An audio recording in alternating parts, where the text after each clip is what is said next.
national polytechnics have already been granted the qualification awarding institution accreditation by the Kenya National Qualifications Authority, and the DG is here, Your Excellency. She is doing an excellent job, Dr. Alice Kande, in helping me to exceed this qualification for the National Polytechnics. Thank you very much, Dr. Kande. And more polytechnics are set to acquire the same status by the end of June this year, Your Excellency. We want to have 10 national polytechnics with this qualification and the ability, therefore, to issue certificates. The QAI status will enable them to implement the RPL certificates as well, Your Excellency. In order to ensure that our graduates access jobs abroad, the State Department is exploring ways of entering in strategic partnership with TVET colleges in Europe, Canada, the USA, Asia, and indeed from all over the world, with a view of training together, leading to dual certification. In order to further enhance these partnerships, we are encouraging TVETs to initiate training of key foreign languages, especially German, French, and Chinese. And Your Excellency, I'm happy to note that in some institutions, we already have trainers of these foreign languages. Your Excellency, my principals are very good. They only wait for me to sing a song and they go on with the chorus. Your Excellency, there should also be great uptake of digital skills in all spheres of work and training for efficiency and effectiveness. In this regard, we are working closely with the Ministry of Information, Communication and Digital Economy in the Jitume initiative and VDI to ensure all our students and even youth in the communities where our TVETs exist can be trained and acquire skills to enable them earn some income and do their tasks for themselves and their families. Therefore, I urge all TVET institutions to be at the forefront in embracing these new technologies so that our trainees can access online jobs even as they continue with their learning. It is also worth noting that the government is keen on upskilling the TVET trainers who are therefore going to be able to skill the trainees. Your Excellency, we are living at a time that climate change has taken a huge toll on our country. With this regard, climate change, let us all support our President's call to grow 15 billion trees by 2032. I have already, Your Excellency, directed all TVET institutions to start tree nurseries, specially suitable for their specific areas, and take advantage of the current rainy season. The Minister of Environment, Climate Change and Forestry has agreed to partner with us, Your Excellency, and we have already signed an MOU to this end. Each TVET institution will plant at least 600 trees this year and also support primary and secondary schools in their neighborhoods to grow trees during the ongoing rainy season. I am pleased to note that Mokoroine TTI has taken up this cause on a positive note. Thank you very much. To the 830 graduates who will be conferred with their certificates and diplomas today, I congratulate you for your achievement. Be confident that you have received the requisite skills to fit in the job market. It is now your time to use the skills you have attained to positively impact the world. Do your best to quickly get to the world of work or venture into entrepreneurship and practice your skills so that you can create employment and for others. Once again, from the bottom of my heart, graduates, congratulations. Go out there, be nice people, work. Thank you very much for listening to me, and may the Lord bless you. With those very many remarks, it is now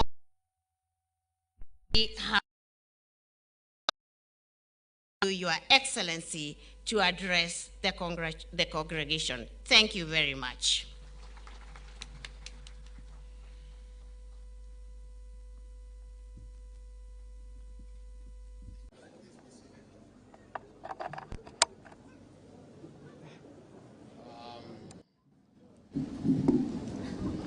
The PS TVET, Dr. Esther Moria, the Deputy Governor Nyeri, Warui Kinanire, the MP for Mukurweini, John Kagushia, other members of the National Assembly present, our County Commissioner, the Director of Technical Education, all the principals of TTIs present, senior government officers present, development partners, parents, stroke guardians, distinguished graduates, ladies and gentlemen. It gives me great pleasure to officiate this inaugural graduation for Mukurweini TTI. This ceremony could not have come at a better time than now. Indeed, it marks a turning point in the history of the institution and the country as a transformation and industrialization has placed a unique set of demands on the skills and competencies needed in the labor market. Graduates, ladies and gentlemen, skilled workforce is required to realize key economic policies such as Vision 2030, the United Nations Sustainable Development Goals, and the Kenya Kwanza bottom-up economic transformation agenda. This in turn requires us to reform and recalibrate the current structure of our education system.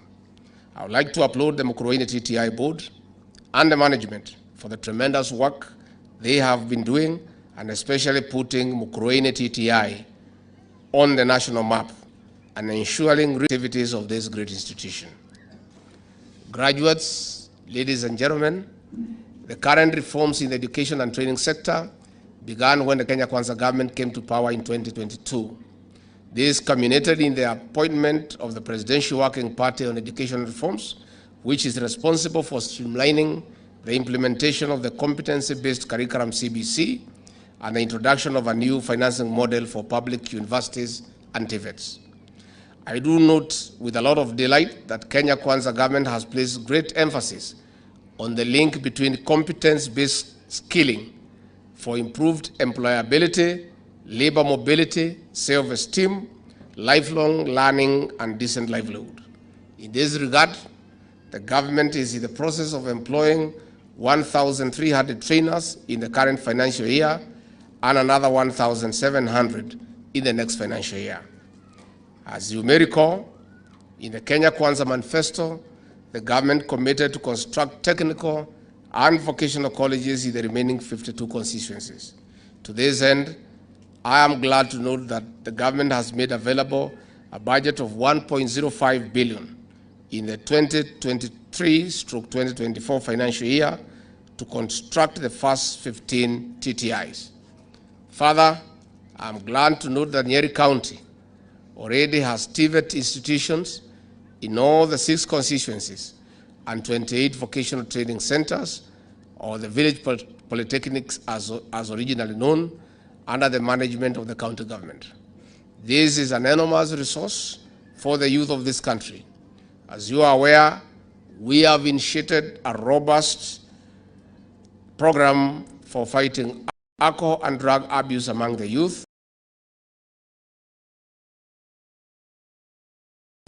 especially from this region. I wish to call upon all leaders from the grassroots to the national level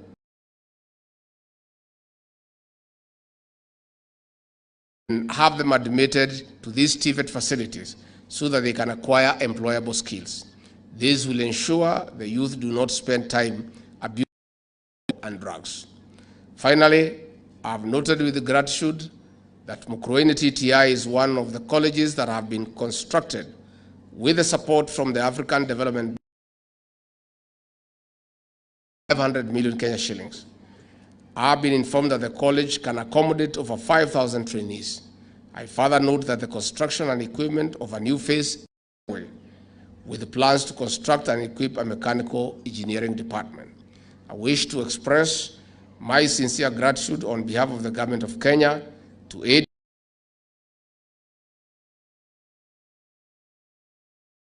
extend to the people of Kenya, especially in key infrastructural development projects.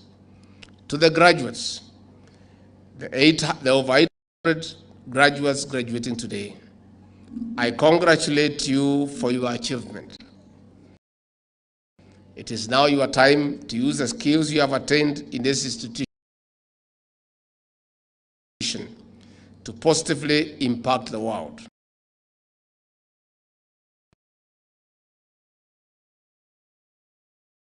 Entrepreneurship. Create employment for yourselves and for others. And again, congratulations. Nikimalizia, niseme, I'm very glad to be back to Gikondi, the land of Sister Irene Nyatha, and the great people of Mukurweini. This area of Gikondi is significant in terms of where it is in the world map around the beautification of Sister Irene Nyatha. Again, I bring you greetings from our leader, the President of the Republic of Kenya, Dr. William Samoei Ruto. Mmepokea? When I told the President I was coming here to preside over the first graduation, he was very elated because way back in 2015, he came here to officiate the official opening of this great institution. He is gratified to note that the institution he officiated its launch over the years has grown from scratch to admitting over 2,000 students.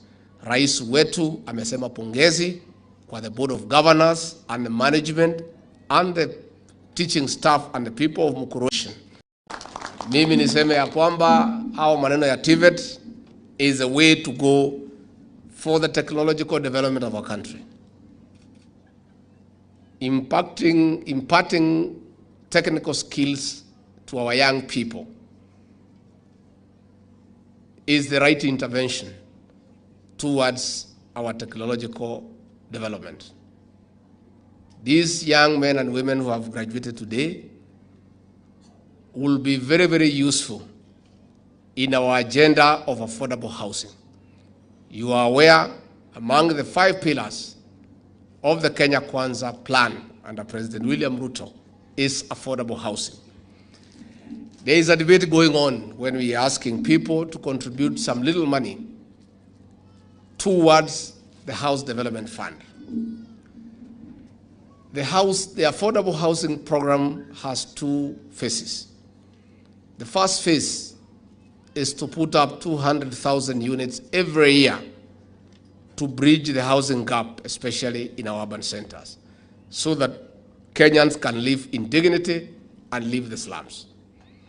But in this matter, affordable housing, the elephant in the room, the real thing is not the houses per se. It is the job opportunities that the housing program will create for our young people, especially the graduates from our TVET institutions. at an average of 8 artisans per unit. If we do 200,000 units every year, we'll be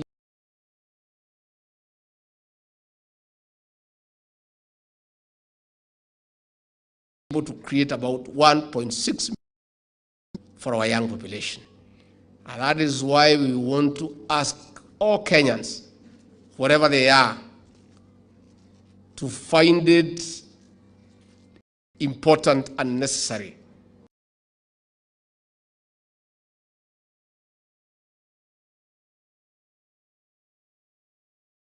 for our young people. So I want to assure the graduates here today that as we continue to implement the affordable housing program, the picture ahead for you is rosy.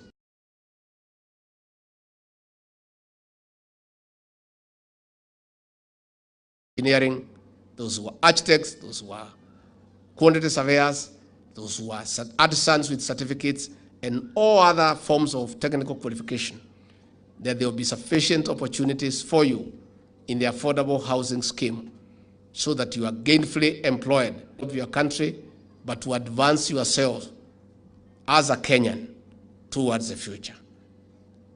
And I want to say that this TVET program, had it not been for bad politics that came in after the March 18 handshake, we would be very far. The TVET program was being championed by President William RUTO as deputy president then. It was through his personal initiative, commitment, resolve, focus, and hard work that TVETs were established in 3/4 of our constituencies across the country. But when bad politics came in, and it was decided that it was fashionable then to clip the wings of Dr. William RUTO, deputy president then, one of the most stupid strategies that was hashed was to interfere with the growth of TVETs as a way of clipping his wings. In the process, they denied young people an opportunity to acquire skills that are necessary for their advancement and their growth and their future. Luckily, they did not succeed in stopping Dr. William RUTO. So luckily for TVETs and all young Kenyans who want to go through TVETs, the same Dr. William RUTO who started this program and worked on it from the time he was Minister for Higher Education as Deputy President. The good news for TVET and for all those who want to go through these institutions and the country is that the same Dr. William RUTO who had this vision that TVET is the real intervention in matters technology, in matters job creation, is today the President of the Republic of Kenya. What that means, in effect, is that the TVET institutions will get proper funding, they'll get proper attention from government, and the vision he had envisaged as Minister for Higher Education, as Deputy President, he'll be able to actualize that dream as President of the Republic of Kenya without any hindrance. Kwa hivyo watu ya TVET mbele iko sawa, from what I can see. I want to assure our principals have been informed and I'm aware, due to challenges facing our economy, there has been delay in the release of capitation for our TVET institutions.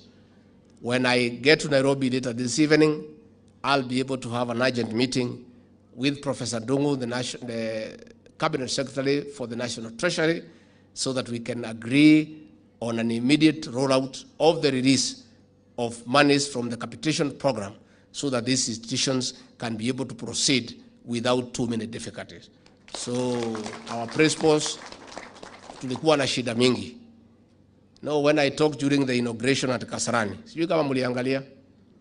Muliangalia nikiwa pale. Nikasema, we have inherited a dilapidated economy and the covers are empty.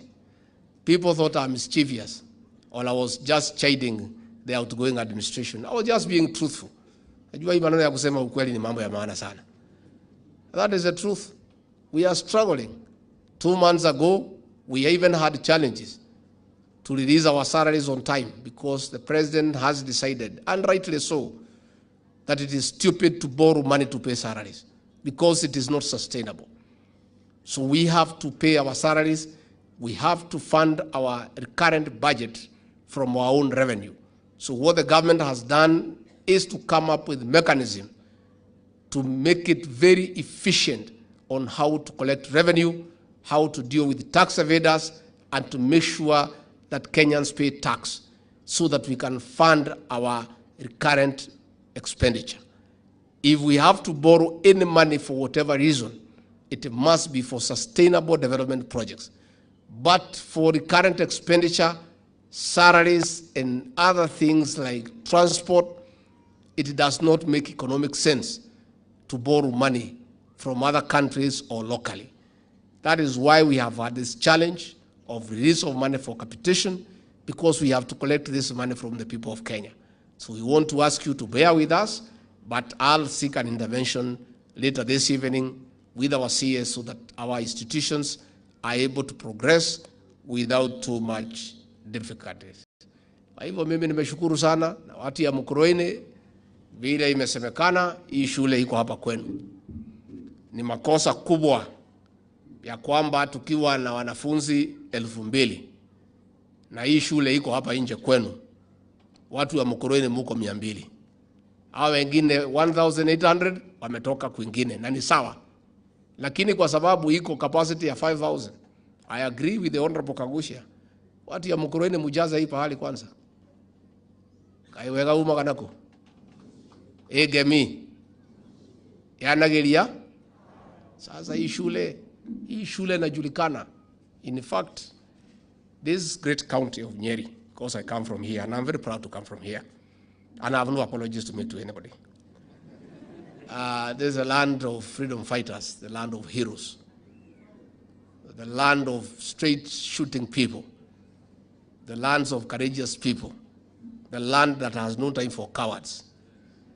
We in this great county are very proud of 2 things from Mkurueni. The success of this TVET, because it's doing very well in the country. With 2,000 enrollment, it has put Nyeri in the national map. We are very proud of this institution. Number 2, we are very proud of the success of Mkurueni Dairy Farmers Organization. It is a success story. If there are 2 lessons, anybody asks me where can I learn great lessons about how to manage milk and the dairy sector, I say go to Mkurueni. Another lesson is how to grow and build a working TVET institutions. Come to Mkurueni. Therefore, I want to urge the people of Mkurueni, my friends, because I'm very emotional when I come to Mkurueni, because you people, nyinyi ndio mlinipatia hii kazi. Mnajua nilikuwa kwa kona mbaya. Si mnajua pale watu walikuwa wananisukuma. Mkanipatia hii kazi, and I really needed this job. So I'm very grateful. I'm very grateful. And I really want the people of Mkurueni also to gain from this institution. How can we build such a great institution? Watu ya Mkurueni mnaangalia tu watu wakipita na mko hapa. So tukimalizana na hii maneno ya pombe, na tutamalizana naye. Na nimesema leo pale nilikuwa hapa Mkurueni. Tukimalizana na hii maneno na tutamalizana naye, na tunaomba viongozi wa kanisa pia mtusaidie. Hivi vijana yetu yote ambayo walikuwa na kunywa hii pombe haramu, wengine wanatafuta msokoto ya bangi,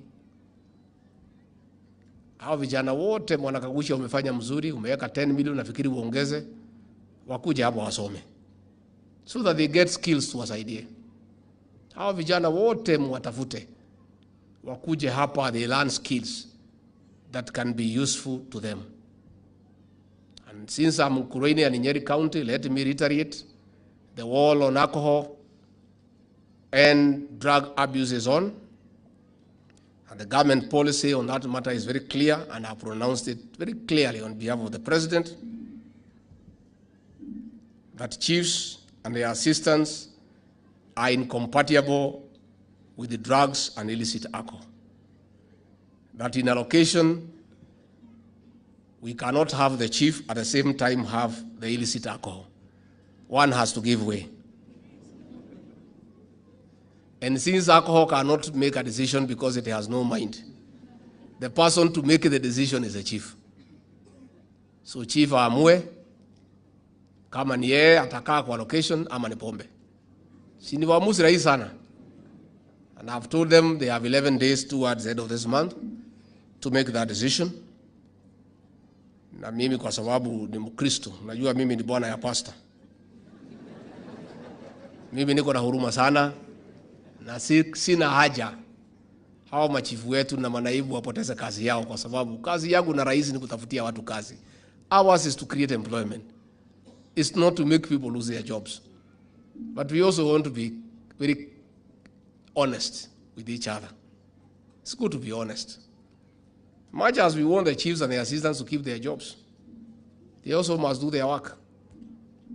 And they cannot continue earning a salary when bangi is being sold everywhere and illicit alcohol. Na wanajua hiyo watu.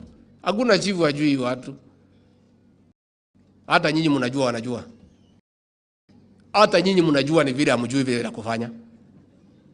You know. I want to speak from here. I want to speak from here as a father to our chiefs and assistant chiefs. Please, I beg you, please. I plead with you, chiefs and assistant chiefs. Please. I don't want your children to suffer. I want you to continue earning a salary. But if you cannot deal with this situation, please allow us to look for somebody else to do it. It's that simple. And it's clear as December 25 is Christmas. So clear. There's nothing to discuss. Our chiefs and assistant chiefs, they know all these characters. Hata wengine wanaenda huko weekend, Friday kuchukua kitu huko, so that they protect them. Nimekuwa pale, nikauliza kama pombe imeisha, wananchi wakaniambia bado. Na nimemwambia county commissioner alisikia. Nimemwambia police commander amesikia. So mimi si commander, tafadhali tuanga kazi bwana. Sasa hii kazi ni rahisi. Rokota hii watu yote. Tafadhali na kuomba ndugu yangu. Asante. Let us be good people. I have told these administrators and police officers, they are also parents. Mtoto yako akitoka ujui anaenda wapi? Hiyo pombe mnakubalia na dawa ya kulevya, mtoto yako atakuja kutumia. Kweli ama uongo? Your children, including mine, are not immune to taking these drugs. So when you allow these drugs to be sold, and you know the people who are selling, mtoto wako atakuja kuuziwa. Sasa hivi vijana wetu wamekunywa pombe, wanalala kwa mtaro. Wengine na wameoa wasichana wadogo, wanalala chini ya kitanda. Sasa tutatoa watoto wapi? How? Transformers imekufa. Tunajaribu kuweka charge, haishiki moto. Sasa tutapata shida. Si tuko na shida jameni?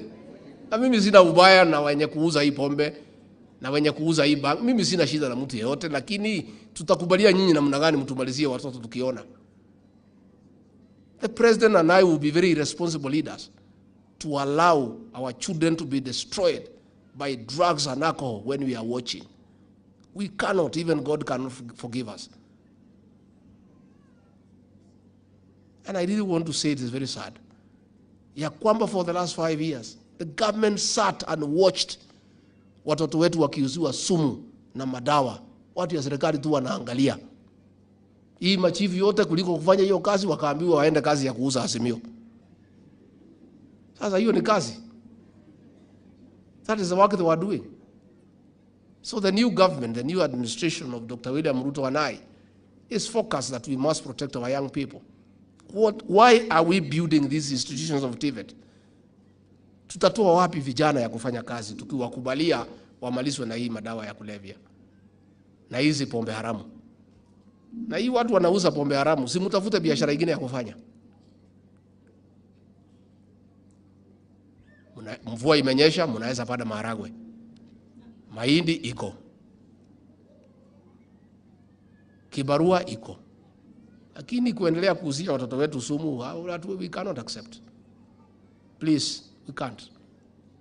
Our police officers, our chiefs, please, I request you, with a lot of humility and tremendous respect, I respect you and your jobs. Please do the right thing. Let us protect our young generation from getting destroyed by bad people. Kwa hivyo mimi nimeshukuru sana kufika hapa. President alisema ati nipange bash. Sasa hii mambo ya bash, mtaenda kufanya kazi ama mtaegea mambo ya bash? Mnataka bash? Amweni nyumbani leo? O muko area? So nipanga maneno?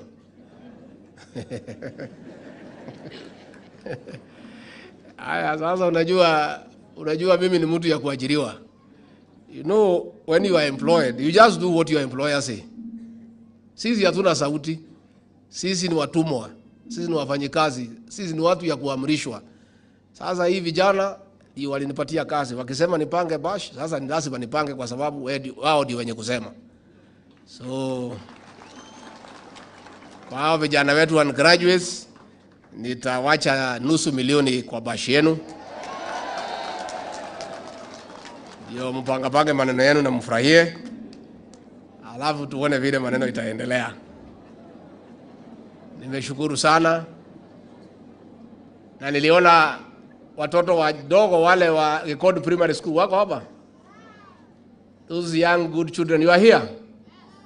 Hata nyinyi nitapanga 100,000 ya soda yenu na mkate. Kwa sababu na wale akina mama wetu ya Maumau na Nyakenywa niliwaona hapa. Tampanga na Bwana Kagusha pia. Ndio tuangalie mambo yenu. Najua nyinyi ndio mlipigania uhuru wetu. Na mimi nikiwa hapa kama mtoto wenu lazima pia niangalie mambo yenu kwa sababu mmesahaulika miaka mingi. Kwa hivyo mimi nimeshukuru our leaders, we are very happy for coming here with us. Na poleni sana, tulichelewa, tumemweka sana. Lakini mwenye makosa hiyo yote ni Kagusha, sio mimi. Mimi nikuja mapema. Alinipitishia kwa shule nyingine kupeleka basi. Lakini tulikuwa kazini, hatukuwa tumelala. Aliniambia tuende huko, tukapeleka basi, nini, tena tukitoka hapa anataka tuende ka Head Boys. Sasa ameniteka nyara for the whole day. Lakini uniwachilie before 5 o'clock, niende nikatafutie principal pesa capitation. For those many remarks, may God bless you.